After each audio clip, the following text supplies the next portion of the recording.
When I tell people I'm making a game in my spare time, the first question is always the same. What's it about? What they really mean is, what do you do in your game? What sort of game is it? How do you play it?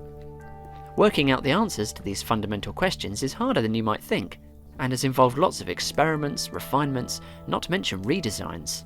So, in this second developer vlog, I want to shed a little more light, no pun intended, on that most basic of questions. What do you actually do in Ignite?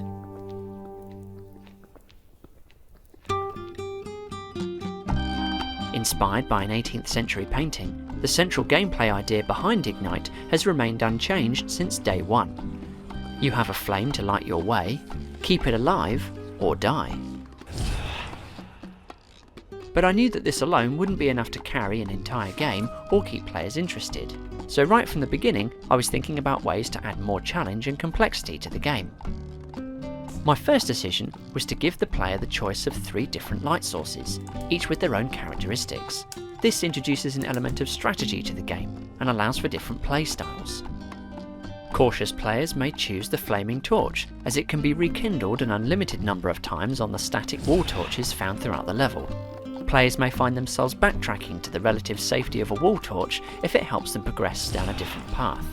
It's also worth mentioning that since the last vlog, the flaming torch has been upgraded to feature a gradually decreasing flame. This is a key visual indicator that your time is running out.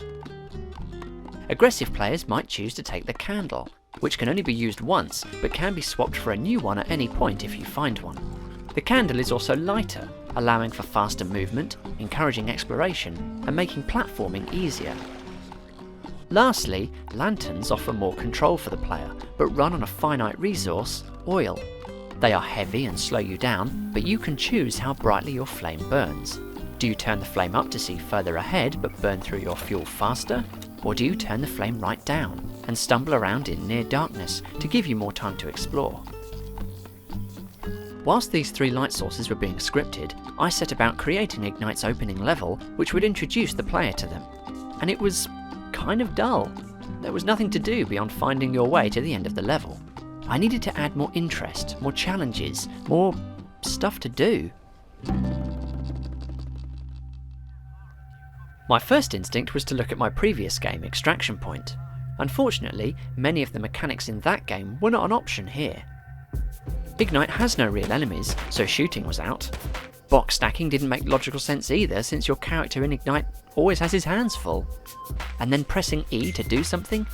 Not massively engaging on its own, is it? The trouble was, Game Guru was originally designed to make first-person shooter games, and Ignite simply isn't one. So what was I left with? Key finding, easy to set up if a bit dull. Switches, pretty basic on their own. Platforming, difficult to do in a first-person game, but maybe? It was clear I'd need to develop new mechanics to create a richer experience. The first addition I made was readable notes. These could contain flavour text to bring the levels to life, but also important clues about how to solve certain puzzles. I made my own parchment sprites by tearing and staining paper with coffee, and then recorded myself handling them to provide some much needed foley for when the player picks them up.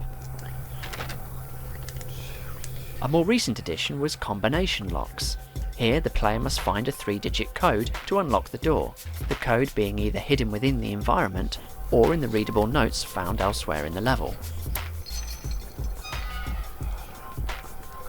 I'm also toying with a twist on the classic FPS explodable barrel trope.